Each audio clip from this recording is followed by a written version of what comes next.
The Little Mermaid, Part 1, The Descent. Every step feels like knives. The prince's celebration fills the palace with light and laughter.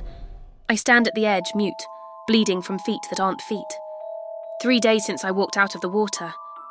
3 days of this, but I remember the descent.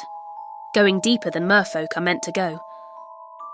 The trench opened beneath me like a mouth. My sisters had warned me. Below the coral gardens, below the shipwreck graveyards, below even the volcanic vents, there was older water. Water that predated fish. Water where things lived that weren't quite alive. But I was desperate. The prince was drowning and I'd saved him and he didn't remember, and that wasn't fair. So I dove. The light failed first, then the pressure changed. Not crushing but wrong, like the water itself had different rules here. My scales began to ache in ways scales shouldn't ache. I saw her lair before I saw her. Bones arranged in patterns that hurt to look at. Bioluminescent things that might have been plants, or might have been watching. The architecture was correct, but off. Angles that existed in 3 dimensions but suggested 4. Then Ursula emerged from the deeper darkness. Not the sea witch from stories. Not anything with a name I could pronounce. She was beautiful in the way deep sea creatures are beautiful. Perfect for an environment that would kill everything else. Too many limbs that weren't quite tentacles. A face that shifted between woman and something that predated the concept of woman. Eyes that reflected light that wasn't there. "You want legs?" she said, not a question. Her voice came from everywhere and nowhere, the way pressure changes speak. "I want him to see me," I said. "To remember, to know I saved him." "Ah," she smiled. "Too many teeth. You want fairness. I can give you legs, but fairness..." She laughed, and the sound made the water taste like copper. "Fairness isn't something I trade in, little fish. I'm at the celebration the prince toasts his bride-to-be. The temple girl, the one who was there when he woke. My feet bleed through the slippers someone gave me, the knife sensation spreading up my calves. I should have listened to what Ursula said next. Part 2, The Deal. "Let me be precise," Ursula said, circling me in the deep water. Her limbs moved independently, each one tasting the current around my body. "Precision matters in these transactions. I just want legs," I said. "I want to walk on land. I want him to see me." "You will have legs." She stopped in front of me, and her face was almost kind. "Almost. You will walk on land. Every step will feel like walking on knives, but you will walk. That's what you asked for." That's fine, I can handle pain." "Can you?" Her smile widened. "How interesting. What else?" "I need to be beautiful. Human beautiful, so he'll notice me." "You will be beautiful." "Extraordinarily so. Humans will stare. They won't be able to look away," she paused. "Of course, beauty means different things on land than in water. You may find the attention uncomfortable, but you'll have it." Something in her tone made me hesitate. "What's the price?" "Your voice." "My voice?" "Not just the sound." She reached out with something that might have been a hand, touched my throat. Her fingers were cold in a way that had nothing to do with temperature. The capacity for voice, the ability to make sound at all. No speech, no song, no scream. Silence, complete and permanent as long as you wear legs. "But how will I tell him? You won't. That's rather the point, isn't it? You want fairness. Here's fairness. You saved him with your voice. You'll try to win him without it.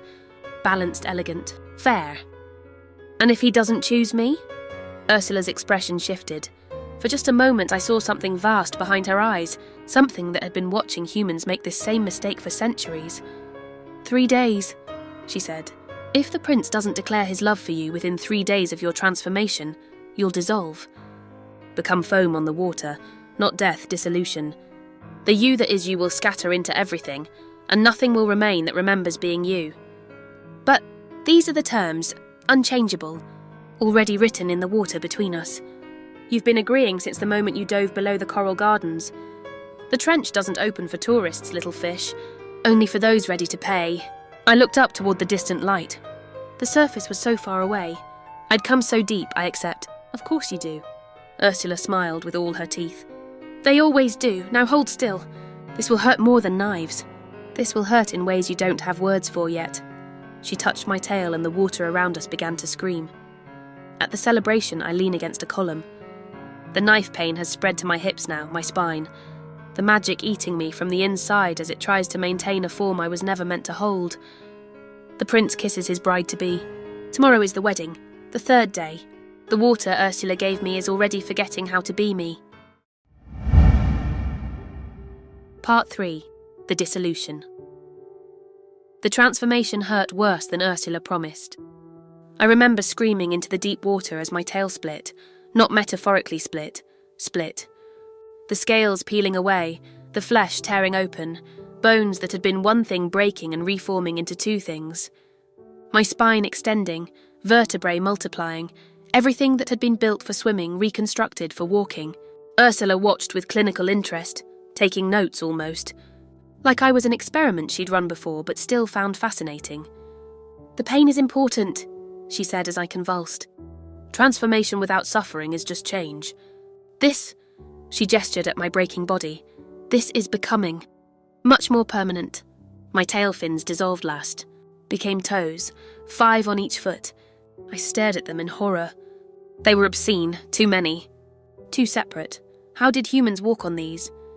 "Try standing," Ursula suggested. I tried, fell immediately. The legs didn't know how to hold weight. The bones were right, but the muscle memory was wrong. Everything was wrong. "It will hurt," she reminded me. "Every step. Walking on knives, remember? That's not metaphor. Your feet remember being tail. They'll never forgive you for this." She was right. When I finally stood, finally took that first step toward the surface, the pain was intimate. Not just physical. The bones themselves were grieving, mourning what they'd been, angry at what they'd become. "One more thing," Ursula said as I struggled toward the light. "You asked for fairness, for him to see you, to choose you, to remember you saved him. Here's the fair part. You saved him with song, with voice, with the thing that makes you distinctly you, and now you'll try to win him with silence, with beauty alone, with the shell of yourself." She touched my throat one last time. I felt something essential leave. Not just voice, not just sound. The part of me that could reach out, that could communicate, that could make myself known. Gone. Replaced with nothing, smooth emptiness where expression used to live. 3 days, she said. "Good luck, little fish.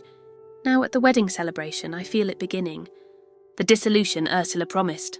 My fingers are translucent now. When I hold them up to the light, I can see through them. Not ghostly, just less. Like I'm becoming an idea instead of a thing. The magic is failing or succeeding. Depends on your perspective. I tried so hard. Danced despite the knife feet. Smiled despite no voice. Stood beside the prince hoping he'd recognize something. The way I moved. The way I looked at him. Something. But how do you recognize someone you never really saw? He chose the temple girl, the one with voice. The one who could tell him she loved him in words he understood. The one who was human already, who didn't have to transform, who fit without modification. Fair brutally, exactly fair. The prince kisses his bride and I'm disappearing. Becoming foam, becoming scattered. The dissolution doesn't hurt. That's the strangest part, it's just release. The tension of holding this wrong shape finally giving way. My legs dissolve first. Return to sea foam, to salt water, to the original material. The knife pain stops finally. Finally stops. I should feel relief. Instead I feel grief. Not for the prince. I think I stopped loving him the moment he kissed someone else. But for myself. For the mermaid who dove too deep, who wanted fairness, who got exactly what she asked for and nothing more. Ursula never lied. That's what I finally understand. She told me complete truth, and I chose to hear what I wanted to hear. You will walk on land. True, even if every step hurt. You will be beautiful. True, even if beauty wasn't enough. The prince will marry another. Stated as fact, not possibility, and I heard it as challenge instead of prophecy. The water reclaims me, I'm becoming everything. Becoming nothing.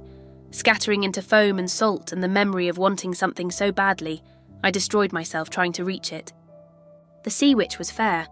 That was always the problem. I just didn't understand what fairness costs until I was too transformed to turn back. Thank you for watching. Please like and subscribe for more. Share to help the channel grow.